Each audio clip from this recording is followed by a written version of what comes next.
tout à fait. Bonjour, bonjour. Nous voulons aujourd'hui vous présenter un plat à la façon de ma grand-mère. C'est un petit burger maison.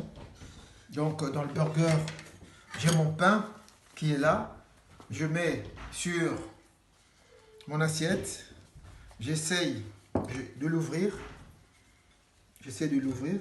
Je mets ma petite sauce à la dacatine. Bonne sauce à la dacatine que j'ai faite moi-même. Je la mets. Sauce à la dacatine. Là, je viens là. Je fais pareil. J'ouvre mon pain.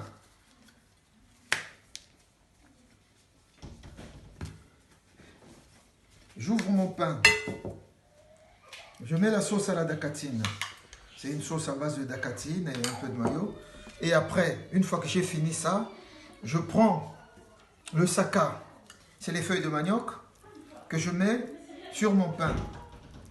Feuilles de saka. Donc c'est un burger maison à la façon de ma grand-mère. On prend son pain, on le coupe en deux et on prend la sauce à la dacatine.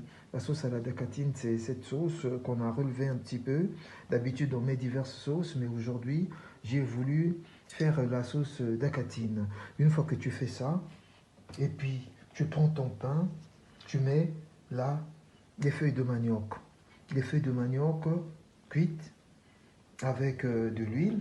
Et au-dessus, on fait revenir des aubergines à l'huile d'olive, sel, poivre et ail.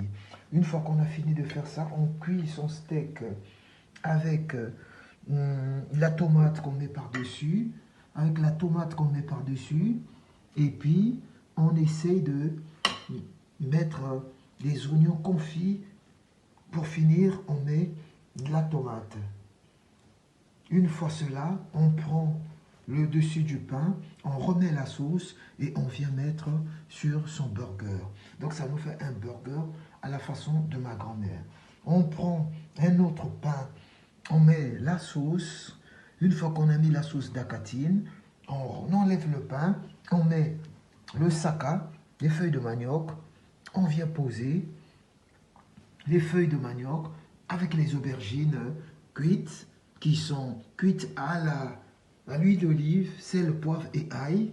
Et une fois qu'on a fini cela, on vient mettre son steak qui est cuit normal avec des oignons confits et on met une tomate par-dessus. Et pour couronner tout ça, on prend son pain, on remet la dacatine et on vient poser par-dessus. Comme ça, sur le pain, il y aura la sauce au-dessus et en dessous. Maintenant, une fois que tout cela est fait, on essaye, au lieu de faire des frites, on fait la patate douce. Donc, j'ai frit la patate douce. Vu que le plat il est copieux, je ne veux pas en mettre beaucoup. Je mets juste une petite pincée de patate douce pour accompagner ce plat. C'est un plat qui est bien garni, bien copieux, savoureux et qui met de l'eau dans la bouche. Donc, n'hésitez pas, c'est un plat complet. Il y a tout ce qu'il faut, il y a de quoi attirer des foules. Bon appétit à vous et bonne journée.